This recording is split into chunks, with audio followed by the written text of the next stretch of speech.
June 4, 1982. It wasn't completely unusual for an airliner to lose communication with the ground. But as the Aeroflot entered Israeli airspace, this one remained stubbornly silent. It had left Moscow airport 6 hours ago for a routine flight to Damascus.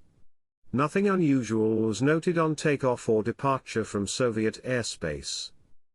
A single Israeli A-4 Skyhawk, armed with 2 Sidewinder air-to-air missiles, was scrambled from Tel Nof airbase to take a look. The Israelis, always alert to the possibility of hijacking, had learned from experience to always think the worst. At 30,000 feet the A-4 sighted the airliner and started his approach.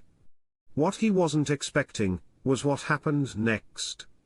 As he closed to within 1,000 feet of the jet, the airliner erupted into a huge fireball and plummeted to the ground.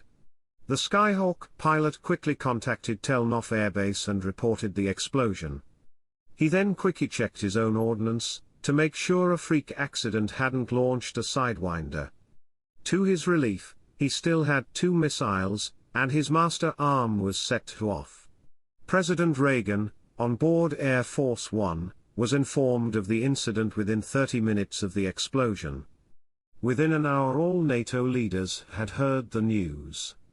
A Soviet airliner has been downed over Israel territory, and an Israeli warplane was being blamed. They also heard from the Israelis, who denied they had anything to do with the downing of the Aeroflot. Segodnea tragicheski akt międzynarodnego terroryzma. Perelet iz Moskwy v Damask. The Soviets, for a while, remained ominously quiet. Then in a somber news broadcast, they reported to the USSR population and the world, that Israel had committed an act of international terrorism, and for unknown reasons, had downed a civilian airliner. What had made it worse, if that was possible, was the airliner was carrying the wives and children of the newly deployed Soviet troops in Syria. Ronald Reagan tried desperately to de-escalate the situation. The Soviets demanded that the pilot of the Skyhawk be handed over to the Soviet authorities for trial in Moscow. The Israelis refused. He dispatched Alexander Haig, U.S. Secretary of State, on a shuttle diplomacy mission between Tel Aviv, Moscow, and Damascus. The Soviets demanded compensation and an admittance of guilt from the Israeli government, as well as the handing over of various Mossad agents implicated in the downing of the Moscow flight. The Israelis refused. And then on the 12th June, large-scale Soviet and Syrian troop movements were detected by U.S. spy satellites moving towards the Israeli border.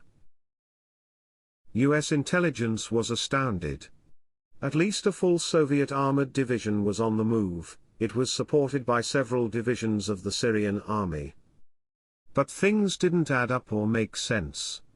A top-level security brief was planned for the 13th, with the heads of all the NATO intelligence agencies.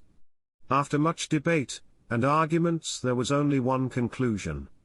The coup in Syria, the mysterious torpedoing of HMS Invincible in the South Atlantic, the downing of the Moscow airliner, with the Soviets gaining some world approval over the perceived terrorist act. But most troubling, the Soviet armored division, making its way towards Israel, has to have been bringing its equipment and logistics into Syria for months. Soviet troops have been flown in over the past few days and married up with its equipment. This means that whatever is happening has to have been planned for a very long time. That night, just after midnight, 4 T-22M backfire bombers left their base in a remote part of Syria. They were each armed with a single Kh-23 air-to-surface missile. An old missile even by 1980s standards. But its 1,000 kilogram warhead was enough to do the job it was intended for,